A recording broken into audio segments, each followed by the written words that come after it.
or do you believe in wrong things? If you worship the wrong thing, Allah fulfills your desires and puts you more in the depths of darkness. You may think that if you ask an idol for wealth, you get wealth. Wealth will not take you to paradise. Following the commandments of God will take you to paradise. So sister, isn't it mentioned in Bhagavad Gita that don't do idol worship? It says those whose intelligence has been stolen by material desires, they do idol worship. So do you mean, I'm asking you, are you a materialistic person? I don't think so. So then why do you do idol worship? You are going against the teachings of Bhagavad Gita. I get it. I would like to think about it. Thank you, sir. Go back home, think about it, read the translation of Bhagavad Gita, and I request you to even read the translation of the Quran. Yes, sir, Inshallah, you read the translation of the Quran, and inshallah, I will ask the sisters to give an English translation. And if you are satisfied, it will show you the true direction of how a life should be led. Thank you, Hope that sir. answers the question, sister. Yeah. जी mike number 1 में जो भाई हैं वो सवाल करें. Mike number 1. Good evening, Dr. Nayak. My name is Jay Nayak, and I'm from the United States. I wanted to ask you a philosophical question about inequality. In the world, we see inequality everywhere, where some people are born poor, some are rich, some are Muslim, some are Hindu. Some babies die at birth. All sorts of different things happen. And not everyone is given the same opportunities. In Hinduism, they say that there's reincarnation. They give karma siddhant, and they try to explain it in that way. I wanted to understand what Islam's take on this is. The brother asked a very good question. That Hinduism believes in reincarnation. Hinduism believes that you have many births. Because some people are born handicapped, some people heart disease, some people born healthy, some people poor, some people rich. So what is the justification? So actually, if you read the Hindu scriptures, in the Hindu scriptures, the highest scripture is the Ved. In Ved, nowhere will you find anywhere about the concept of cycle of birth, rebirth, never. This cycle is called in Sanskrit as samskara. Samskara means cycle of birth, death. It's nowhere in Ved. It is the philosophy of the Hindu Pandits that because they could not justify that how could God be unjust? That some people are born rich, some poor, some healthy, some handicapped. So to justify this, they came with their own philosophy. What does the Veda says is, there is Punarjanam. Veda, volume number 10. Punarjanam means, Punar means next, Janam means life. There is next life. Even Quran says that. There is next life.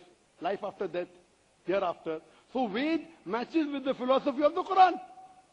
This samskara philosophy is brought down by the Hindu Pandits because they could not justify how come some human beings are born handicapped, some healthy, some poor, some rich.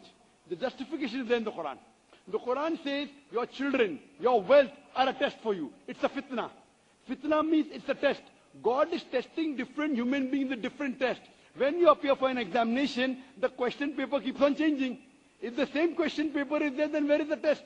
Quran says in Surah Mulk, chapter number 67, verse number 2, Alladhi khalaqal mawta wal hayata. It is Allah who has created death and life to test which of you is good indeed. Who is testing which is good indeed. So wealth and your children are a test. Example, suppose there is a very pious family. The mother and father always pray to God. They are good human beings.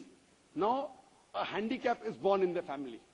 Now God is testing them more that do they yet believe in God or not. Some people with weak faith will start saying, what is this God? I am so good, yet in my family is born a handicapped child. The person who's really believing in God, he says, Alhamdulillah, praise be to God. Now, when you appear for an examination, if you appear for a BA degree, the test is easy. If you appear for MBBS medical degree, it is more difficult. But more difficult the examination, more higher is the reward. If you appear for MBBS, the moment you pass, you get a doctor before your name, correct? So more difficult the test, more higher is the reward. So Allah may be testing the parents. That they have already passed the low test. I want to, after they pass the low test, Allah wants to give them a more difficult test. In their house is born a handicapped child. Now Allah wants to test them, yet do they believe in Allah or not? If they pass, they get Jannat-e-Firdaus, a higher level of paradise. So these children are, nowhere does the Quran say the handicapped child will go to hell. Every child is born masoom, innocent. Allah gives you wealth. God gives you wealth to test how do you spend the wealth.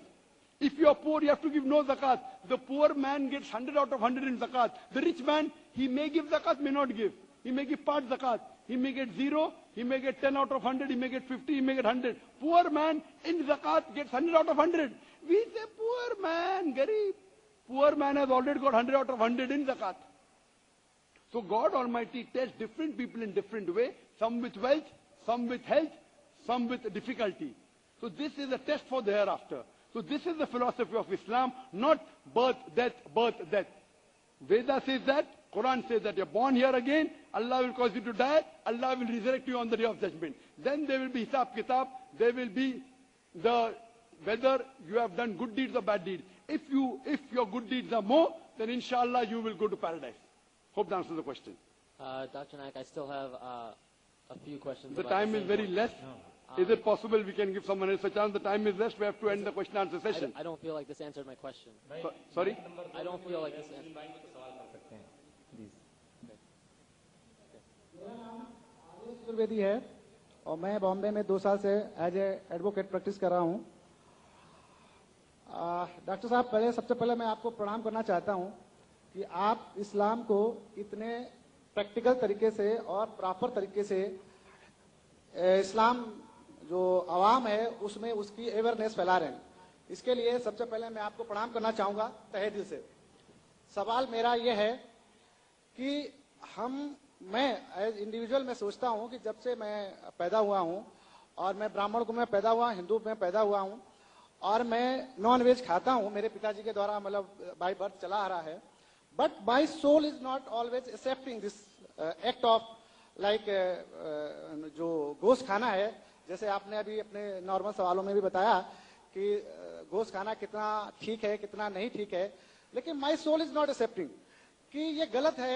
एक हम अपने बच्चों को जरा चोट लगती है तो हम उनके लिए क्या क्या नहीं करते, कितना दर्द होता है, कितना पश्चाताप करते हैं, लेकिन जब हम हिंदुओं में भी कुर्बानी होती है और उनमें ऐसा क्यों नहीं होता, हम ऐसे जस्टिफाई क्यों नहीं कर पाते हैं?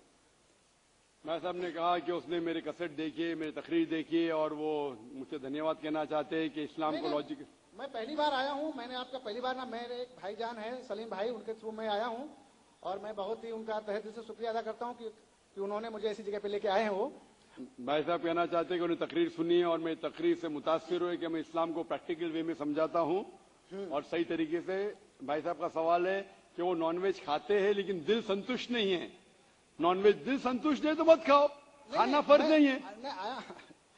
मैं उसको छोड़ना चाहता हूँ, मैं छोड़ दूंगा भी, ऐसा है। मेरा जवाब सुनिए भाई साहब, आपने जवाब अपने सवाल तो पूछ लिया है ना? हाँ, जवाब तो सुनिए। हाँ बिल्कुल। पूरा हुआ क्या जवाब? अभी शुरू हुआ है। नहीं। इस्लाम में गोश्त खाना फर्ज नहीं है। आप अच्छे मुस्लिम बन सकते 100% शाकाहारी बनने के बाद भी, फर्ज नहीं है इस्लाम में। लेकिन मैंने जो आपको दलील दी वो ये दलील दी कि साइंटिफिक, आप जो कहते अपने बच्चे को चोट लगती है तो दर्द होता है आपको, तो जानवर को चोट लगती दर्द होना चाहिए ना? तो पेड़ पौधे को चोट होती है आपको दर्द नहीं होता है? कैसे इंसान है आप? तो वही तो मेरा सवाल है कि वो उसमें हम जस्टिफाई क्यों नहीं करते हैं। हमारा ये है कि इसीलिए मैं कहता हूं, लेकिन पेड़ पौधों की चीख आपको सुनाई नहीं देती। आपने मेरा जवाब सुना कि नहीं? मैं जो जवाब दिया 8वीं गलतफहमी, 8वीं गलतफहमी गोश्त के बारे में मैं साफ तौर से कहा कि पेड़ भी चीखते हैं, उसकी चीख सुनाई नहीं देती। मैं पूछना चाहता हूं, आपका बच्चा गूंगा है, आप उसको चुबोते, हाथ काटते उसका, वो रोता है, सुनाई नहीं देता, तो खुश है क्या आप? मैं खुश नहीं हूं, इसीलिए तो मेरा समाधान मैं इसलिए बोलता हूं मैं तो आप भाजी पाला क्यों खाएंगे? फिर भाजी पाला भी मत खाओ। आप जिएंगे कैसा? आप जब सांस लेते जिरासिम जाते, आपके जिस्म में जिरासिम जर्म्स जाते, जर्म्स की भी जिंदगी होती है, लाइफ होती है। आप उनका कत्ल क्यों कर रहे? आप खड़े अभी हर मिनट आप सांस ले रहे, हजारों जर्म्स की कत्ल कर रहे, क्यों कर रहे? कैसे इंसान है आप?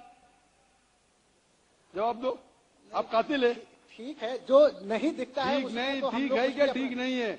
नहीं दिखता है का मतलब अपने ट्रेडिशन को जैसा हम लोग पैदा होते हैं, जो चीज फॉलो करा दी जाती है या उसको थोप दिया जाता है, उसी को हम फॉलो करते चले जाते हैं। मेरे बाप दादा कहते थे दुनिया चपटी है, क्या मैं मानूं? नहीं तो मैं मान नहीं रहा हूँ, इसीलिए तो मैं आपसे समाधान चाहता हूँ। इसीलिए मैं कहता हूँ कि साइंस अभी तरक्की कर चुकी है।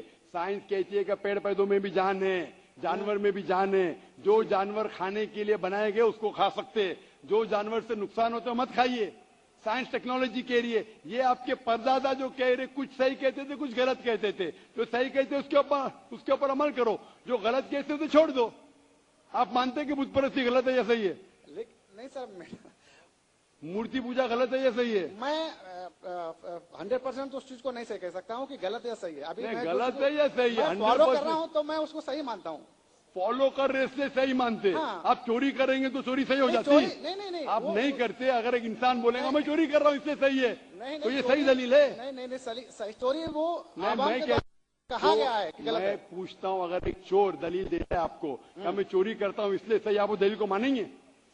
तो वो समाज के द्वारा बता दिया गया कि चोरी गलत है, इसलिए हम उसको गलत, क्योंकि आपके किताब में साफ उसमें तौर किसी से का अहित होता है, किसी का अहित होता है।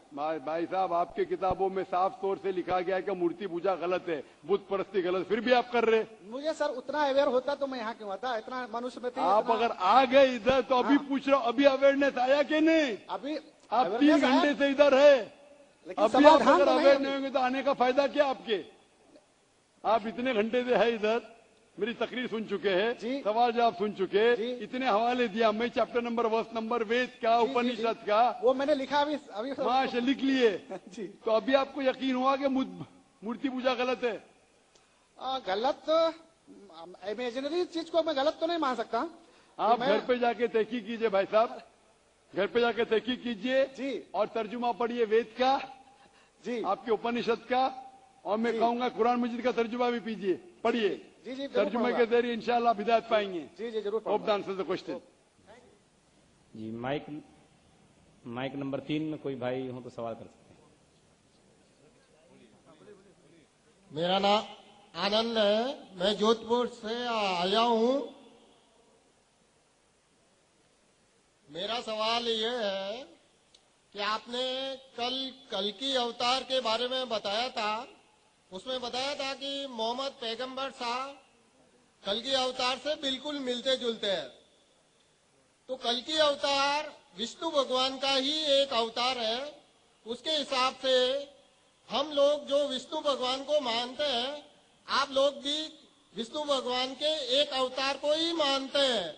उस हिसाब से आप सभी भगवान विष्णु को ही अल्लाह मानते हैं। जो आप खुदा कहते हैं वो भगवान विष्णु ही है। माशाल्लाह, बहुत अच्छा सवाल है भाई का। उसने कहा जब आप कहते कल की अवतार मोहम्मद सल्लल्लाहु अलैहि वसल्लम हैं और अवतार विष्णु का दूसरा शक्ल है, तो आप विष्णु में मानते हैं। भाई साहब, मैंने कहा मेरी पूरी तकरीर है मोहम्मद सल्लल्लाहु अलैहि वसल्लम का जिक्र हिंदू मजहबी किताबों में, पूरी तकरीर में आप सुनेंगे। उसमें मैं साफ तौर से अवतार के मानी क्या है, अवतार जो कहते हैं भगवान की मूर्ति, ये आम हिंदू कहते हैं। अवतार संस्कृत वर्ड है जो आता है अव और त्र से। अव टू डिसेंड, त्र मतलब डाउन, नीचे आना। उसका मतलब है कि खुदा ने पैगंबर भेजा है। अवतार का सही तर्जुमा है पैगंबर। ये मतलब नहीं कि भगवान की मूर्ति या भगवान का शक्ल। अवतार की सही मानी संस्कृत में है पैगंबर। तो हम कहते हैं वो अल्लाह का पैगंबर है, और अल्लाह का आखिरी पैगंबर कल की अवतार जो जिक्र है आपकी किताबों में, कल की पुराना में, वो मोहम्मद सल्लल्लाहु अलैहि वसल्लम में, यानी मोहम्मद सल्लल्लाहु अलैहि वसल्लम आखिरी पैगंबर है। तो फर्क यह है कि अवतार की मानी आप जानते नहीं हैं। मैं पूछना चाहता हूं, आप मानते हैं मोहम्मद सल्लल्लाहु अलैहि वसल्लम आखिरी पैगंबर है? और भी पैगंबर आ सकते हैं? आ सकते ने बहुत से आ चुके, 1,24,000, और मोहम्मद सल्लल्लाहु अलैहि वसल्लम आखिरी पैगंबर है। इसके बाद कोई पैगंबर न आएगा। आपके किताब में लिखा है कि मोहम्मद कल की अवतार आखिरी पैगंबर है। हमारे किताब में लिखा है सूरह अहज़ाब में सूरह नंबर 33 आयत नंबर 40 में क्या मोहम्मद सल्लल्लाहु अलैहि वसल्लम आखिरी पैगंबर है। इसके बाद कोई पैगंबर नहीं आएगा। उसके पहले बहुत आ चुके हैं। आप मानते हैं मोहम्मद सल्लल्लाहु अलैहि वसल्लम आखिरी पैगंबर है? हाँ। आप मानते हैं कि खुदा एक है? भगवान एक है। आप मानते हैं कि बुत परस्ती गलत है, मूर्ति पूजा गलत है? आप मानते? मूर्ति पूजा गलत है, लेकिन आप अगर अरब कंट्रीज में जाके देखोगे ना, तो वहाँ पे जितनी भी अरब कंपनीज कंट्री को छोड़ो भाई साहब, मैं हिंदुस्तान में हूँ, मैं बम्बई में हूँ, आप बॉम्बे में, टाइम बहुत कम है। मैं आपसे पूछना चाहता हूँ, आप मानते क्या मूर्ति पूजा में? अरब कंट्री को छोड़ो, हम बम्बई शहर में, आप मूर्ति पूजा को मानते?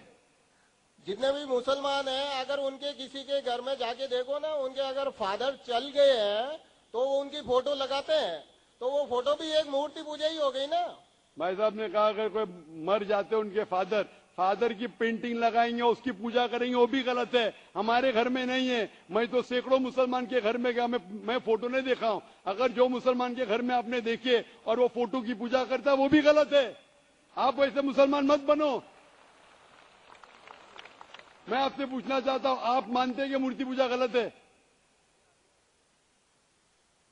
आप मानते हैं कि मूर्ति पूजा गलत है क्या सही है? मैं तो सही मानता हूँ। हाँ, तो आप अभी अपनी किताब पढ़ो। मैंने किताब का हवाला दे चुका हूँ, इतने कैसे? हवाला दे चुका हूँ। श्वेता उपनिषद चैप्टर नंबर 4 श्लोका नंबर 19 और Yajurveda chapter number 32 shloka number 3। नात्यस्य प्रतिमा अस्ति, उस ईश्वर, उस भगवान की कोई प्रतिमा नहीं, कोई अक्ष नहीं, कोई फोटोग्राफ नहीं, कोई पेंटिंग नहीं, कोई मूर्ति नहीं, कोई बुत नहीं। तो आप अपनी धार्मिक किताब को पढ़ो तर्जुमे के साथ, इंशाअल्लाह सही रास्ते पे आएंगे। मेरी दरख्वास्त है कि आप कुरान मजीद पढ़ो, कुरान मजीद का तर्जुमा पढ़ो और इंशाअल्लाह आप हिदायत पाएंगे। वक्त की किल्लत होने की वजह से हमें सवाल जवाब का सेशन खत्म करना होगा, लेकिन सवाल जवाब सेशन खत्म करने के पहले अगर कोई नॉन मुस्लिम, गैर मुस्लिम खवातीन के शोबे में से या मर्द के शोबे में से इस्लाम कबूल करना चाहता है तो वो आगे आ सकता है। यह आखिरी मौका है। माइक नंबर 1 पे कोई भी गैर मुस्लिम इस्लाम कबूल करना चाहता है? कोई भी गैर मुस्लिम इस्लाम कबूल करना चाहता है? भाई साहब आपका नाम क्या है? राजू। भाई साहब आपका नाम क्या है? अमूल। आप मानते खुदा एक है? आप मानते बुत परस्ती गलत है? आप मानते मोहम्मद सल्लल्लाहु अलैहि वसल्लम आखिरी पैगंबर है? माशाअल्लाह। आप पे कोई भी जबरदस्ती कर रहा है इस्लाम कबूल करने के लिए? कोई भी दबाव, कोई भी रिश्वत दे रहा है? आप अपने दिल से कबूल करना चाहते हैं? अपने खुले जहन के साथ? इंशाअल्लाह मैं उस माइक पे देखूंगा। माइक नंबर 2 पे कोई भी गैर मुस्लिम इस्लाम कबूल करना चाहता है? माइक नंबर 2 पे कोई भी गैर मुस्लिम इस्लाम कबूल करना चाहता है? माइक नंबर 2 पे। माइक नंबर 3 पे। अस्सलाम वालेकुम। वालेकुम सलाम। आपका नाम क्या है भाई साहब? मेरा नाम शिवाजी है। शिवाजी, आप इस्लाम कबूल करना चाहते हैं? हाँ चाहता हूँ। मैं कर्नाटक से आया हूँ। आप मानते हैं कि खुदा एक है? हाँ मानता हूँ। आप मानते हैं कि मूर्ति पूजा गलत है? हाँ बिल्कुल गलत आप है। मानते हैं मोहम्मद सल्लल्लाहु अलैहि वसल्लम आखिरी पैगंबर है? हाँ। आप पे कोई भी जबरदस्ती कर रहा है इस्लाम कबूल करने के लिए? नहीं, कोई नहीं। कोई भी दबाव, कुछ भी नहीं। कोई भी माशी दबाव, नहीं। कोई भी रिश्वत दे रहा है? नहीं, आप कोई खुले नहीं। दिल से करना चाहते हैं? पूरे दिल से करना चाहता हूँ। अपने खुले दिमाग के साथ? हाँ। इंशाल्लाह मैं भी करवाऊंगा। मैं आपसे एक सवाल करना चाहता हूँ। भाई साहब सवाल आप बाद में कर सकते हैं, वक्त की किल्लत है, हमें खत्म करना चाहिए प्रोग्राम। आप इंशाल्लाह स्पीकर लॉन्च में आ सकते हैं, मैं आपके सवाल का जवाब दूंगा। माइक नंबर 4 पे खवातीन के शोबे से कोई भी खवातीन गैर मुस्लिम इस्लाम कबूल करना चाहती है? हेलो, ये आपका नाम क्या है बहन? मेरा नाम मनीषा है। आप मानते हैं कि खुदा एक है? और जी मैं बताना चाहती हूँ कि मैंने दिल से इस्लाम एक्सेप्ट किया है। माशाअल्लाह। और मैं 2 साल से मतलब ईमान ला चुकी हूँ। माशाअल्लाह। और मैं पिछले साल भी पूरे रोजे रखी हूँ और इस माशाअल्लाह। साल भी रखी हूँ। माशाअल्लाह। और मेरे फ्रेंड सर्कल से मुझे इस्लाम की पूरी जानकारी मिली है। माशाअल्लाह। और मैं जब वक्त मिले तो नमाजें भी पढ़ती हूँ। माशाअल्लाह। और मेरा सवाल अभी है कि मैं हिंदू कल्चर से हूँ और अभी मेरे लिए कोई लड़का देख रहे, मेरे माँ बाप हिंदू लड़का, और मैं तो दिल से इस्लाम एक्सेप्ट की हूँ, तो मैं हिंदू के वो सब फॉलो नहीं कर सकती, मूर्ति पूजा वगैरह मैं नहीं कर सकती। और मुझे इंटरेस्ट है इस्लाम में, अभी उससे मैं पीछे नहीं जा सकती हूँ। और फिर मेरी प्रॉब्लम है कि मैं मेरे मम्मी डैडी को कैसे इसके बारे में बताऊं। बहन मेरी दरखास्त है कि आपको इस्लामिक मैरिज ब्यूरो में आपका नाम दीजिए, आपके क्राइटेरिया कहिए। इंशाअल्लाह उम्मीद है कि इस इस्लामिक ब्यूरो से आपको कोई अच्छा मुसलमान लड़का मिल जाएगा। हम दुआ करते हैं ताकि आप उसको अपना हमसफर बना सके और इंशाअल्लाह आप उसे जिंदगी बसर कर सके। जी मुझे एक ही पूछना है कि भाई साहब सवाल जवाब खत्म हो चुका है, वक्त बहुत कम है बहन। आप बाद में खवातीन के शोबे से सवाल पूछ सकती है, वक्त की किल्लत है। मैं पूछना चाहता हूँ माइक नंबर 5 पे, 5वें माइक से कोई भी खवातीन गैर मुस्लिम इस्लाम कबूल करना चाहती है? नहीं, कोई नहीं। इंशाअल्लाह तीन भाई इधर है। माइक नंबर 1 पे 2 भाई है, माइक नंबर 3 पे 1 भाई है, मैं इंशाअल्लाह शहादा कहूंगा अरबी में, आप उसे दोहराइए। अशहदु अल्लाह अल्लाह इलाहा इलाहा इल्लल्लाह इल्लल्लाह व अशहदु वाशदु अन्ना अन्ना मोहम्मदन मोहम्मदन अब्दुहु अबूहु व रसूलुहु। व रसूल। मैं शहादत देता हूँ मैं शहादत देता हूँ कि अल्लाह के अलावा